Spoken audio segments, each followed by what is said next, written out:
Direktor, ano po yung kahalagahan ng misyon na kung saan yung pinakamalaking barko pa ng DAV PAR ang bumisita dito sa lungsod ng Puerto Princesa?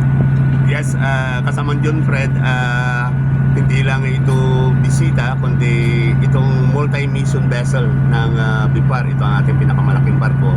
May lulan ito na 15 million worth of fishery livelihood support para sa ating mga mangingisda, magtatanim ng seaweeds dito sa ating lalawigin ng Palawan at sa lungsod ng Puerto Princesa. Okay.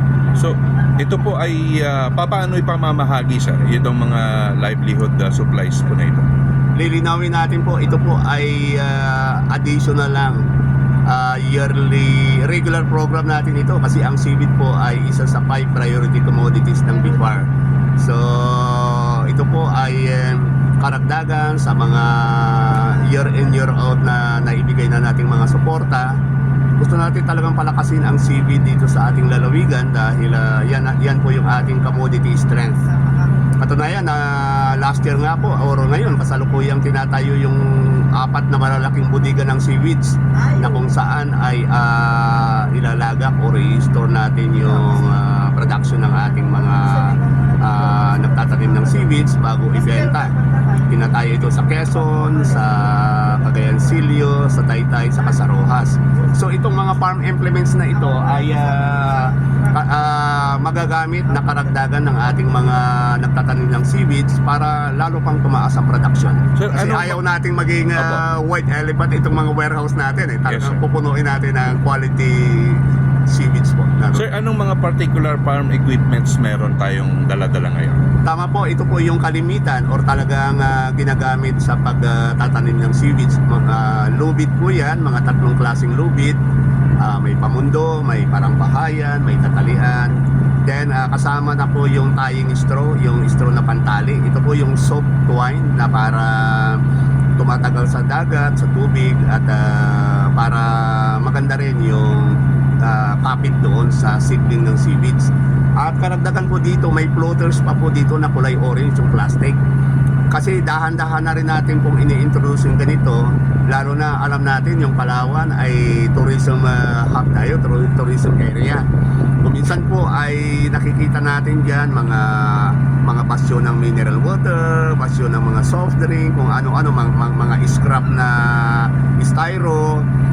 Doon na hindi mo natin kayang palitan yan lahat, pero dinadahan-dahan natin para ang sit-up ng seaweed bar, makikita natin kulay orange, parang itself magiging tourist attraction. Hindi eyesore, malinis sa mata, din long lasting. So ito po yung mga suporta natin ginagawa. At actually nga po, itong mga materials na mga farm implements, nire-reduce na natin yung noon kasi ang binibigay namin lang yung mga seedling. Bili-bili tayo ng seedling, ibibigay doon. So ang sinasabi natin, ang seedling ngayon ay counterpart na ng ating mga farmers. Bahala na kayo sa seedling.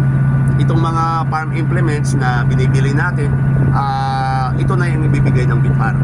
Para hindi na tayo magbili ng seedling, ibibili natin seedling, ibibili na lang ng farm inputs na ito, mas marami tayong mabibigyan.